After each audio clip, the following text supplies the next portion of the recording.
don't care how much you think that you are not talented, how much you think that you are just a beginner and that everything is taxing you and you have to think about this and have to think about that. Yeah, you feel that way because I bet you all of your practice is not chaining tiny bits together. It's just playing slowly and then just gradually trying to speed that up. I've got to tell you that that is one of the most inefficient ways that anyone could ever practice anything. Hello and welcome to the Heart of the Piano YouTube channel. I'm Bob Rose. Today I'm going to be picking up from the last episode that I did, which was looking at this book, Practiceopedia by Philip Johnston. I did a review and I looked at the first chapter. When I say chapter, it's really like an encyclopedia entry. I don't know why he calls them chapters, but it was basically 4 pages or so on the addiction to starting from the beginning of your piece. So that was the last video. In that video, I did talk a little bit. I touched briefly on the neuroscience of how we chain movements in our brain. And the next chapter, the next part of this book that I want to look at is called chaining. Getting to full speed, one segment at a time.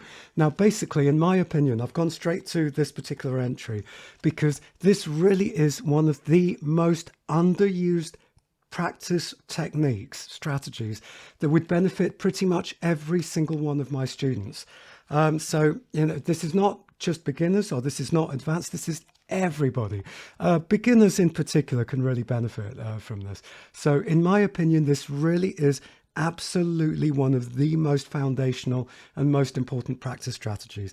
It's kind of interesting because I think if I hadn't come across it and looked at it in this book, it's almost like, to me, it's so obvious that I wouldn't even think to make a video about it. I do point it out to my students quite a lot, but basically, the way that the author, Philip Johnston, frames it here, Caleb has a piece that he can't play at full speed yet. He's been trying to speed it up with metronome method. We'll talk about that another time, together with plenty of slow practice, but is frustrated by the rate of progress. Is there some way I can speed my piece up without having to practice slowly all the time, wonders Caleb. You bet, Caleb. I wish I could do that in an Australian accent. Although this is not instead of slow practice, this is as well as, and it turns everything upside down. Now, it's true. It's absolutely true that if you want to speed things up, this particular way of practicing, which to me is so foundational, but so many of my students, even advanced students, don't do it. But basically, this is something that's useful with things that are slow. This is not just about speeding things up. So I'm going to talk about this a little bit more as I go through it. But basically, I'm going to demonstrate this technique with scales. And just to start with, just like a C major scale. So I know a lot of my students, whether they're beginners or whether they're advanced, they get stuck in practicing and learning a piece slowly. So let's say that you're a beginner, you're learning C major and you're getting confused by where the fingers cross over and all this kind of thing. So you're going to go really slowly. You're going to think, oh yeah, the thumb comes under here. And then the third finger comes over in the left hand here. And then you're going to just do this over and over again, really slowly. Thumb comes under, third finger goes over. And then what happens when you try and play it quickly? Oh my God, because your brain can't think that fast. You're still getting used to, when you're playing it slowly, you can think, then that moves there, then this moves there. And also, if you look at my hands, this is another thing that people can get trapped into. My hands can be completely not moving, and then I'll move there, and then I'll move with my left hand there, and this just isn't going to work when you speed it up. So chaining works from the top down. You actually start by playing at full speed straight away. As ever though, there's a twist. So instead of compromising tempo, speed, chaining compromises the length of the passage. You'll start by playing a fragment at full speed, just the first 2 notes. So what he's suggesting here is with the C major scale, you just start with 2 notes up to speed. And already you might sort of start noticing, oh, that little finger to the fourth finger in the left hand, it's quite tricky. But basically, you start like this. Now, I can't remember where I saw this, but I saw some teacher on YouTube talk about an equivalent thing of starting playing very quickly. And if you feel really intimidated, because a lot of people just come with a lot of tension, even the first two notes will be like, oh, this is difficult. They'll tense up and find it really hard. What if we just play one note up to speed? One note up to speed. That's it. How easy is that? So we start to sort of ease ourselves in. One note up to speed. Two notes up to speed. And once we feel comfortable with that, and the goal, the absolute goal with this, is to not move forwards until you are utterly relaxed and it feels easy. There's no point staring at it, trying really hard, working really hard. No, the point of this is so that you can do this in your sleep. Everything just feels easy. I'm going to talk more about this in a minute. So you've got the first two notes. Then you've got the first three notes. Relatively easy so far. There's still 5, 4, 3 in the left hand. Is still a little bit awkward, and that might be tripping people up. But there will be other practice strategies in this book, and that I will give you to kind of be able to fix these things. But anyway, you work on that. Notice how when I'm playing this, I'm actually moving my wrist, my arms, my hands. My right hand is moving like this. I'm not just here going with tension. That is not what we want. I'm experimenting with a whole load of movements, making it feel easy. I'm going to talk more about this in a minute. Now, this is when we get to the first 4 notes in a row. This is where it starts to get tricky, because that's when the thumb comes under in the right hand. And I now realize completely subconsciously, the reason why I was doing this with my right hand as I was playing is because I knew I was going to need to get my thumb under for the next note. So it's no good just trying to go with, you know, if you're not moving your wrist, laterally like that. So I'm going 1, 2, 3 to make it easier for my thumb to pass under. But you'll realize the moment you start trying to do this quickly, if you don't do that, well, you just can't. You just can't. The thumb feels so awkward trying to get across to the F that you just can't. And if you just do the first 4 notes, C, D, E, F, and you experiment with being relaxed and trying to play it fast, you'll realize that there is no other way of doing this than to do that with your wrist. You literally cannot go to yank your thumb under and try and get there without moving any of this. It's just not possible. And that's why this method of chaining is so valuable, because if you're practicing slowly and you look like this, ba, da, da, da, that's just not going to scale up. That's just not a thing you're going to be able to do quickly. So if you go quickly, you realize that you have to move your whole hand in advance of all of that stuff. So I hope you could hopefully see my hand there. Anyway, so he goes on. When do you add to the chain? The rule is that you don't ever extend the chain until you're coping at full speed with the chain you've already got. And coping doesn't just mean somehow tripping through the notes. It means being able to control how you're playing them.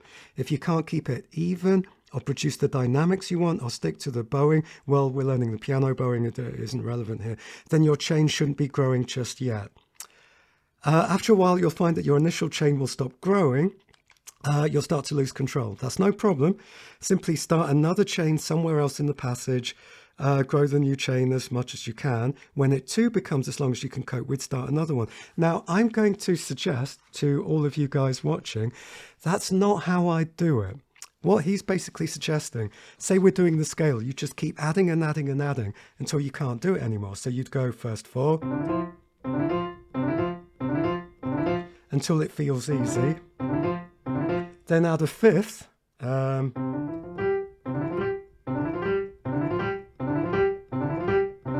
And already that's such a huge jump. And I would never have just got to that stage in the first place. I sort of have an inner sense of what feels easy and what feels not quite so easy. And I just had this feeling that after 4 notes, it's just better to start a new chain. So, and also, the first 3 notes, fine. The 4th note, You have to put your thumb under. Yeah, you've got to get your thumb under. So at this point, I kind of feel like I want to start a new chain. You want as many small chains as you can, and then you basically stitch them together, or you keep trying with the chain in different places. So let's go from where we just got to. Let's go from where the thumb just went under on the F. Now, if I start another chain from here, F and G, super easy. But if I add the next one, that means I'm going to have to bring my third finger over in the left hand. Ooh, that's quite tricky, actually. It's tricky because I'm starting with the second finger and then bringing the third finger over. And because I'm not chaining everything right from the beginning, my hand goes, oh, that's kind of an unusual thing to do, to just start from there, bring your third finger over. So in many ways, that is like, even though it's just a really simple C major scale, in a way, there's a little bit of a weakness there for me that I never kind of realized. Just being able to just do that on its own. Start with the 2 in the left hand, thumb, bring the third finger over. That's not the most straightforward thing to do. And I bet you if you go to your piano and you just try and do that now without chaining from the beginning of the scale, especially with both hands, that might surprise you, actually. That might trip you up. So F, G, A, up to speed. And I can feel my shoulders ever so slightly start to tense up as I do this. I can feel them. And, you know, when you're making your chains, don't go to the next note unless you can feel your whole body and you can feel your body is relaxed. You're not sticking your neck forwards. You're not staring at it. You're not holding your breath. It feels easy. And this means you have to let go of impatience. You've got to notice when you're feeling impatient. That's a topic for a whole different video. I will be talking about that. In fact, I think I've now already made a video where I've spoken about the importance of being interoceptive and feeling when you start to feel tension in your body. If I have, I'll leave a link in the description below.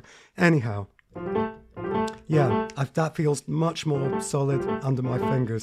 That doesn't feel so weird anymore. So the next one,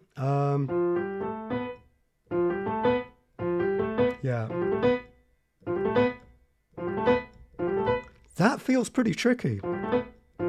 It's just a C major scale, but I realized that when I start the chain from there, that is not straightforward. I think I've got it now. And I can hear the hands aren't in synchrony with each other.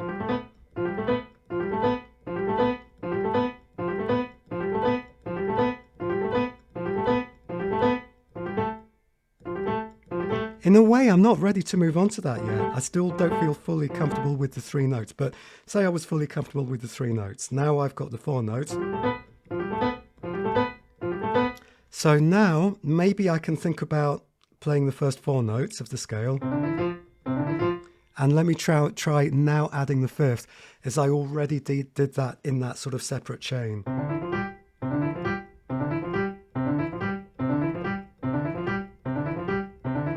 And I can hear it's not quite lined up. And that's why this is not actually my number one choice. It's not my go-to method for speeding things up. My go-to method for speeding things up and playing fast passages, like scales, is actually shifting accents. And I'll leave a link in the description below and a link above to the YouTube video that I made specifically on shifting accents, because this is the quickest, most powerful way that I practice to really get things fast and lined up. And that very quickly, it's like 1, 2, 1, 2, 1. Start on a different accent. 2, 1, 2, 1, 2.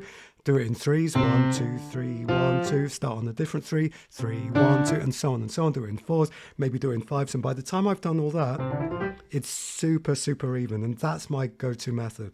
But once I've done that, I will also do things like this chaining, where you just add 1 note at a time.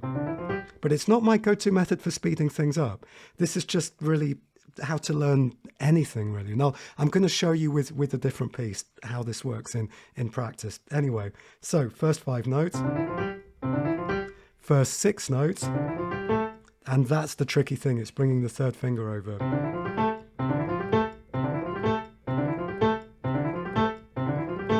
And that's much easier than it would have been if I hadn't gone through and started working on that. And then another thing you can do, instead of starting on the first note, you can chain from the second note. That's the second note, that's the D. We can play 2 notes from there. We can play 3 notes from there. Play 4 notes. We can play 5 notes. Let's add the C at the bottom. And if you keep attacking it like this, you keep building chains in all these different places, it's so much stronger in your fingers, in your mind. This is a much, much more powerful way to learn tricky, intricate passages. But not only tricky, intricate passages. I've got a piece from, what have we got here? I've got a piece from Trinity, the current Trinity Grade 1. I've got a minuet by Elisabetta de Gambarini. And, you know, let's say if you're at Grade 1 level, and this is still going to be relevant to you if you're an advanced pianist, let's say that I want to learn this. And the piece goes more or less like this. And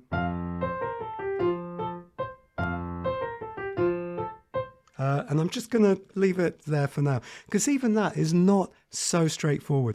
I realized just after I started playing it, I held the F in the very first bar. I held it slightly too long. So what we've got quite a lot of complicated things to do here. In the first bar, the right hand plays. Then you've got to pick up your whole hand and move the little finger to a different note. So you're playing with your little finger twice. You're playing the little finger on the F, little finger on the C. And you're also having to remember to take the left hand off when you arrive with your little finger on the C. So what most Grade 1 people will do is they will just practice slowly over and over, something like this. Whoa. And that's the thing, when I try and practice like that, I don't even get it right. So, you know, it's the wrong kind of attention, but let me do that again.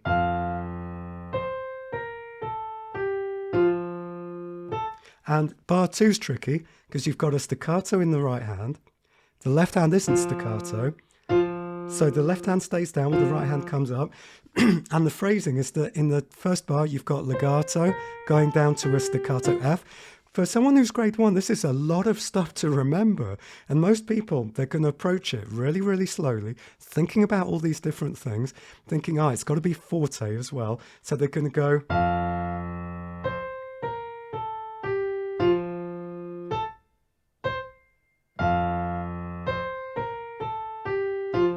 Because these are all the things their teacher is going to have told them, you know. Make sure that you play the first note.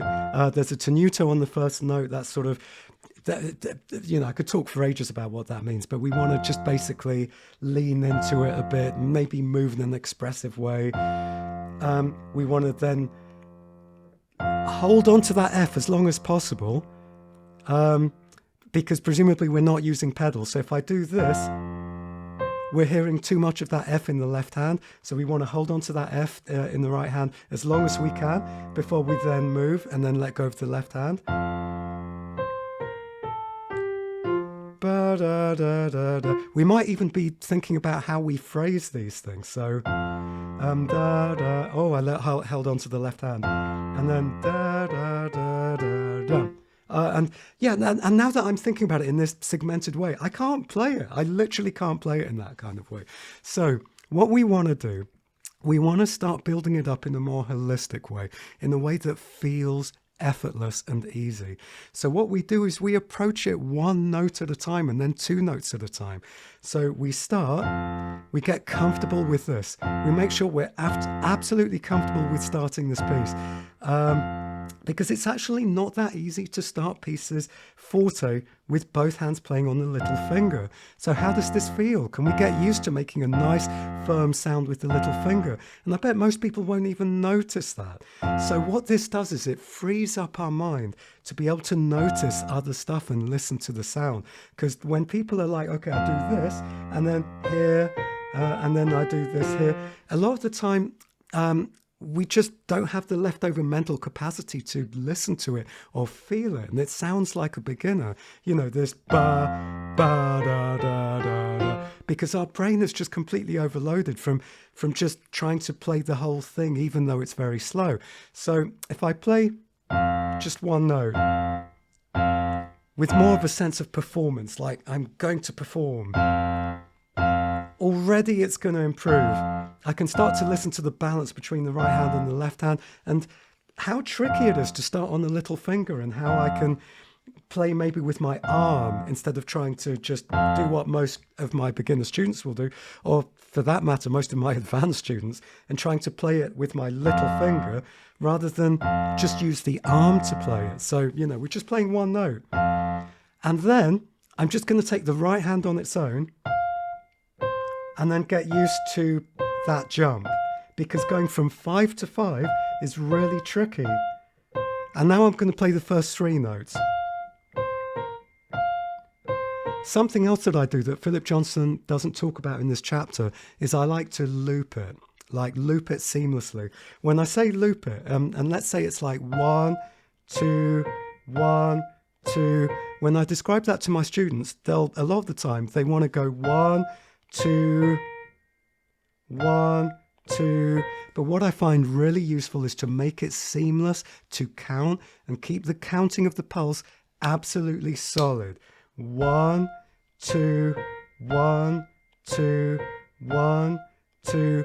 Obviously I'm making it harder than it needs to be, because I'm having to move from the 4th finger on the B flat back to the little finger on the F. But it just makes everything so much more secure. So we've got 1, 2, 1, 2, 1, 2.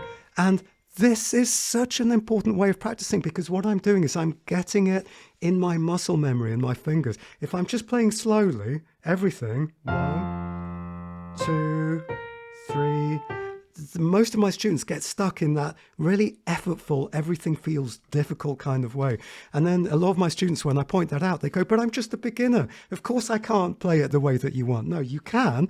If you practice it this way, if you boil it down, break it down into very small chains, then straight away, yes, you can. It's all about how you practice. So we've got 1, 2, 1, 2. Now what I can do is play the first 2 notes with both hands.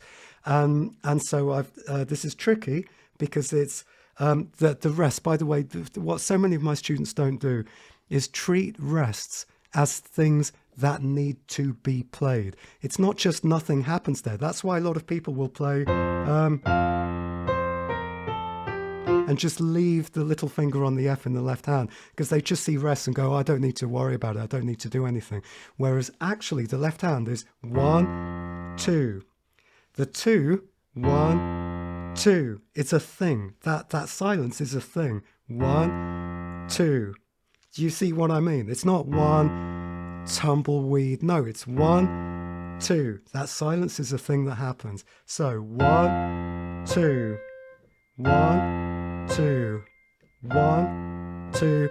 And that on its own will fix so many problems. A lot of people will not realize, who are at grade 1 level, and at whatever grade you are, if you're even an advanced performer doing like a fellowship diploma, I bet you're still not doing enough of this kind of practice where you really boil it down to 1 note, 2 notes, 3 notes. It's so useful. So 1, 2, 1, 2. Then now I can do the first 3 notes, both hands. 1, 2, 1, 2, 1, 2. And then the third beat's going to be pretty easy. I'll add that. So 1, 2, 3, 1, 2, 3, 1, 2, until this just feels easy. I'm not going to go to the next thing until this feels easy. 1, 2, 3, 1, 2, 3, 1, 2, 3. And this is the way you really should be practicing. Not super slow. 1, 2, 3, and then gradually starting to speed that up, because it's not going to change the way that you're overthinking everything that you're doing. If you're starting 1 note, 2 notes easy, it forces your brain to figure out what you need to pay attention to and what you can't pay attention to, so that happens in real time. 1, 2, 3, 1, 2, 3. You won't get there. Most beginners will not get there if you're just playing really slowly and trying to speed it up every time. And then bar 2, really important this. I can't tell you how many of my students should be doing so much more of this, especially in Bach and anywhere where there's counterpoint, where you've got one kind of thing in one hand, one kind of thing in the other hand, or you've got a line here and a line here. So if you notice in bar 2, the first note is staccato in the right hand, but not staccato in the left hand. So you're going to want to practice one note here, which is this. 1. I'm in bar 2, first beat. 1, 1, 1. And if you notice here, my right hand, my whole arm does a big movement, and my left hand stays down on the note. 1, 1, 1. And so I would guess all my students, even if I show them this, they'll immediately try to then go to the next note. But no, this will disrupt the whole thing. So 1, do not go forwards, do not go backwards or forwards or anything till you absolutely have this. 1, 1, 1. Then, now you've got that, you can go to the beat 2, but you'll be surprised, or the second note, you'll be surprised how hard this is, because you have to let go of your left hand thumb as you play the next note in your right hand, which is 1, 2, 1, 2, 1, 2. Now, also, I'm aware that because I'm just showing you like how a beginner would do this, my left hand thumb is too loud, so I'm going to have to bring that down a bit. 1, 2, 1, 2, bit too loud. 1, 2, 1, 2. And that's not that easy. So, 1, 2, spend a while with that, then gradually work on that chain. As a good rule of thumb, I would say when you're learning a new piece or a new anything and you're working with chains, don't do more than 1 bar as a chain in the beginning. Do 1 bar. Maybe not even that, depending on how complicated the bar is. If you're learning, I don't know, a Chopin nocturne or something, or whatever that's a bit more difficult, don't even do a whole bar. Do 1 beat and then do the next chain if there's lots of notes within it. So anyway, now we can think about going 1, 2, 3, 1, and stop there. So that's 1 bar and a beat. 1, 2, oh, I got that wrong. See what I mean? I'm not ready there. 1, 2, 3, 1. 1, 2, not ready to speed that up. 1, 2, 3. I haven't got that in my muscle memory yet, that I let go of my left hand when my little finger reaches the C. 1, 2, 1, 2, 1, 2, 3, 1, 1, 2, 3, 1. Because it's really complicated that. You basically, you let go of the left hand and lift it here, but in bar 2, you lift the right hand. That's really complicated. This is a tricky little piece. Now, if you build it up in this way, 1, sorry, I'm getting confused. I'm trying to go too fast. Even I can't play this grade 1 piece if my mind just starts racing ahead and I get impatient. So 1, 2, 1, 2, 1, 2, add a bit, 1, 2, 1, 2. Now, I don't care how much you think that you are not talented, how much you think that you are just a beginner and that everything is taxing you and you have to think about this and have to think about that. Yeah, you feel that way because I bet you all of your practice is not chaining tiny bits together. It's just playing slowly and then just gradually trying to speed that up. I've got to tell you that that is one of the most inefficient ways that anyone could ever practice anything. It's like what everyone does because it's the most obvious thing to do, but it just doesn't really work all that well. So, for a moment, do not think for a moment that it is your level of talent that is holding you back from what you can do. It's always, well, how are you practicing? What are the practice strategies that you're using? This is where it's really important to have a growth mindset, what people call a growth mindset, which is, it's not whether I'm talented or not.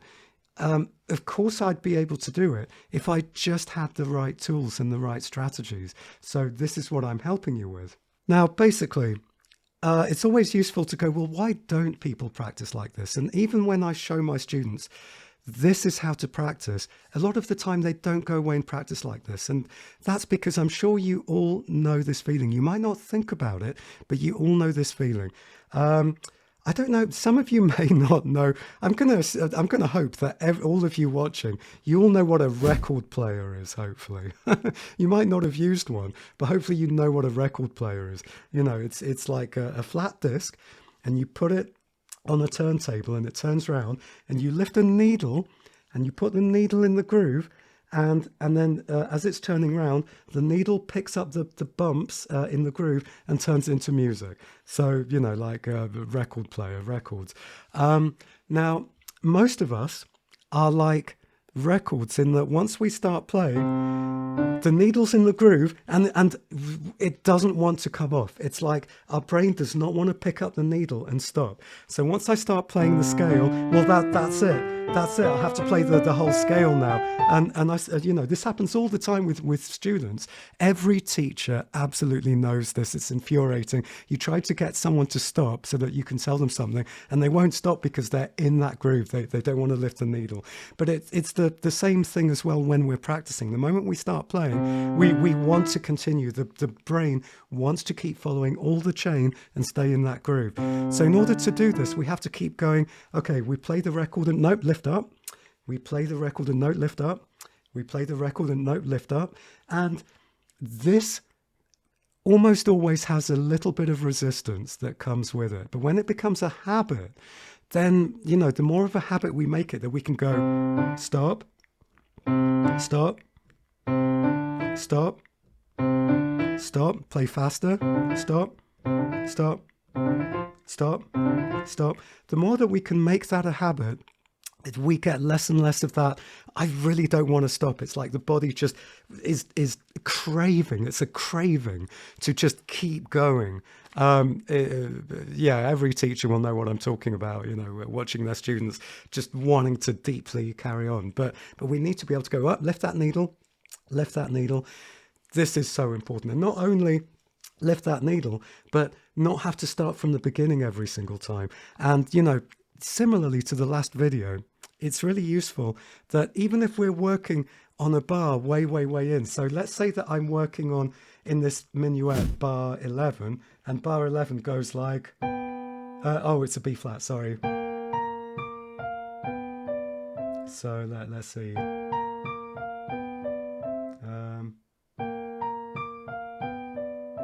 So I'm not going from the beginning, but let's say I start chaining it. Okay. Okay, fine so far. Fine so far. Now let's say I want to just start chaining from the third beat, which is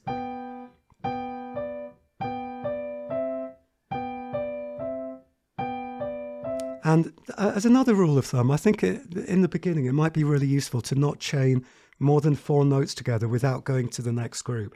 Now, most people are not going to want to, most people are going to get to the 4th and they're not going to want to stop and start the next chain. They're just going to want to keep it going because they get impatient. They want to prove that they can play it. They don't want to break it down and feel like a beginner. And I was talking in the last video about being able to have a beginner's mind, like in Zen meditation.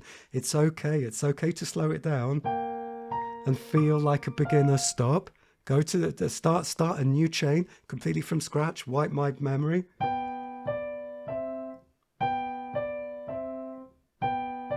And when I've got that, now I can go stop, lift the needle. And most people, they're not going to want to do that. They're going to want to keep playing into all of the rest of it.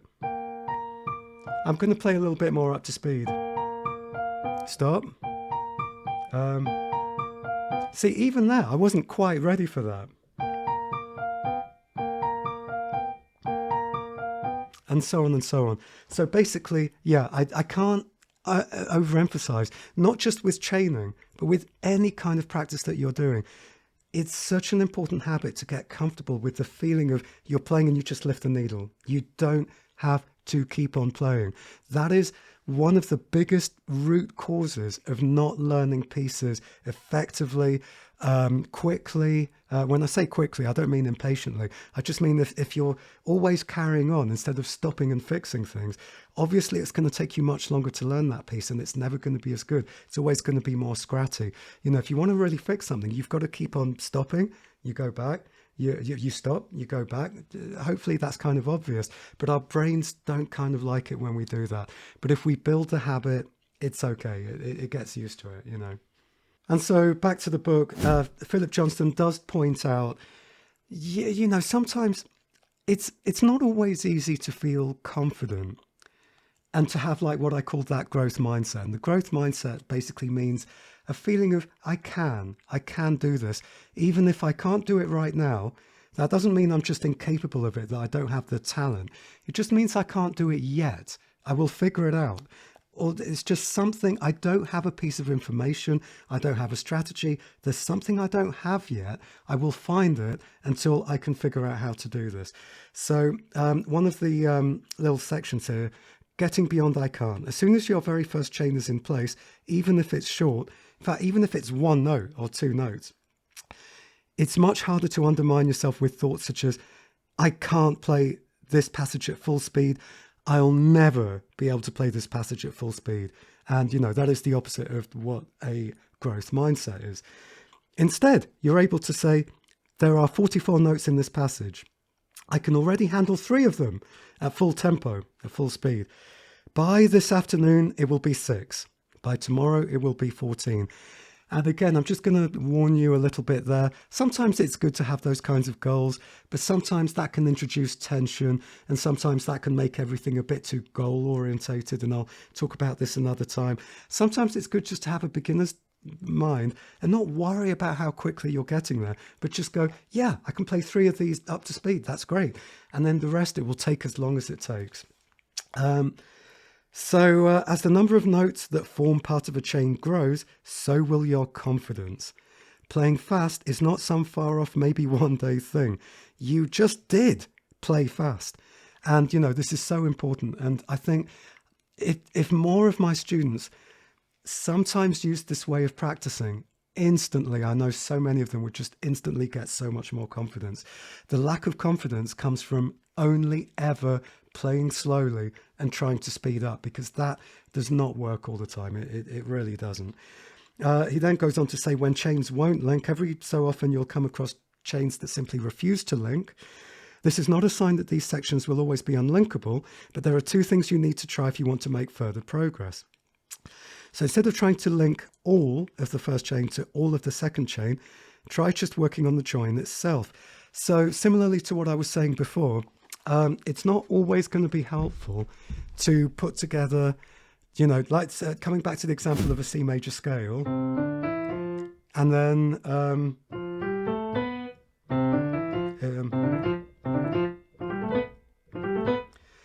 going, and then sort of hitting a problem when you try and join them together. Why not just go from the 3rd note and then the 3rd, 4th, 5th? 3, 4, 5, 6.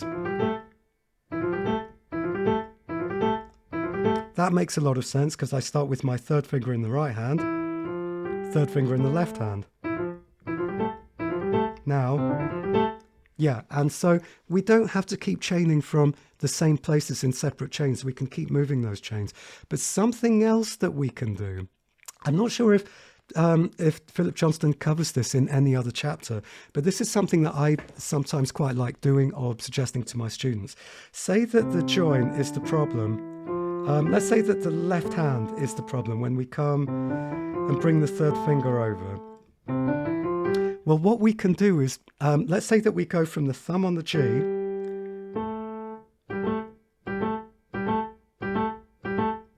Well, that by itself isn't always going to be super useful. So I'm going from G to A.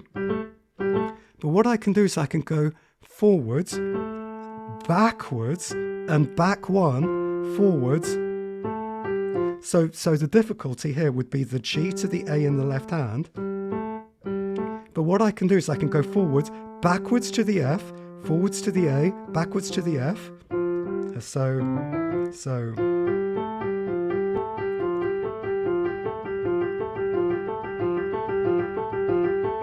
And then what I could do is I could come back another one, which is where the 3rd finger comes over in the right hand.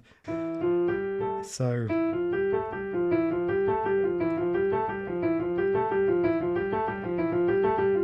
That's not actually that easy.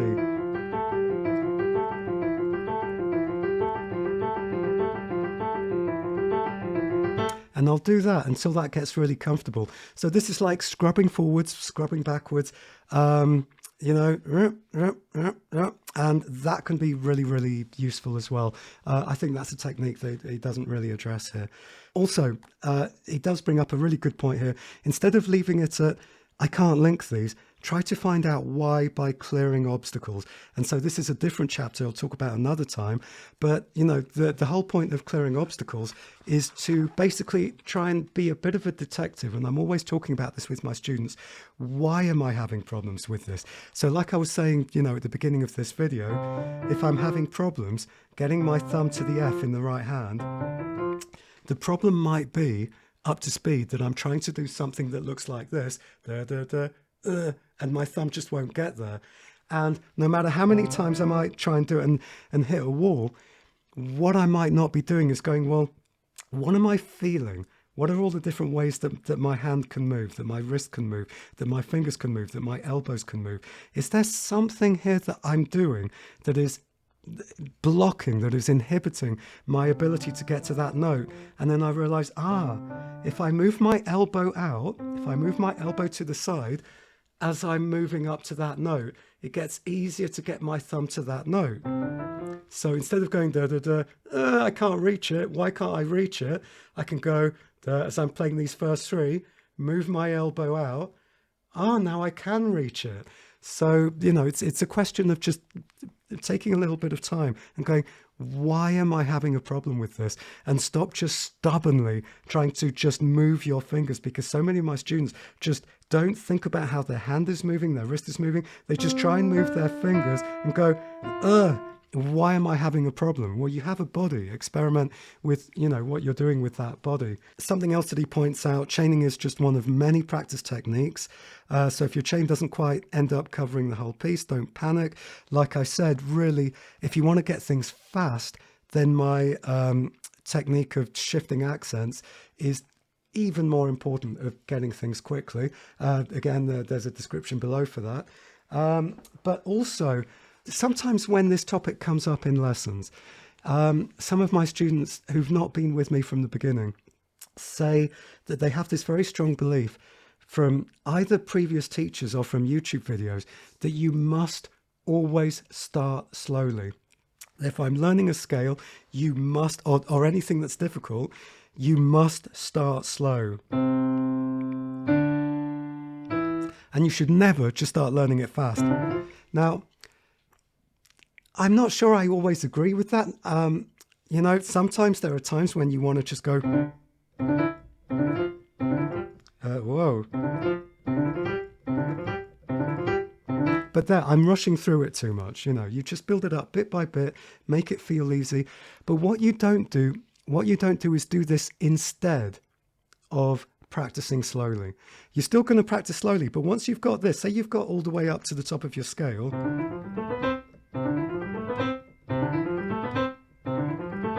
and to get it feeling tighter, I would use shifting accents. But say you've done all that. Now you can practice slowly. Now you've got it fast.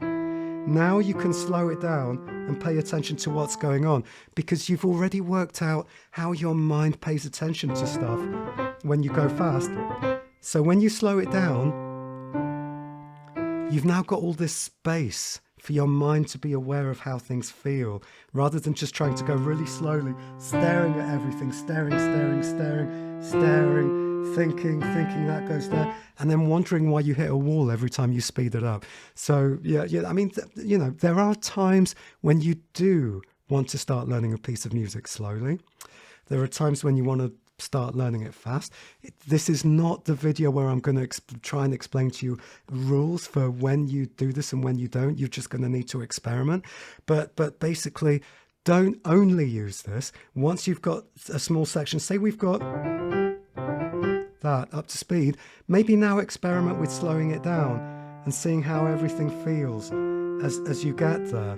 You can switch backwards and forwards. It's not either or. It's not either learn fast or learn slow.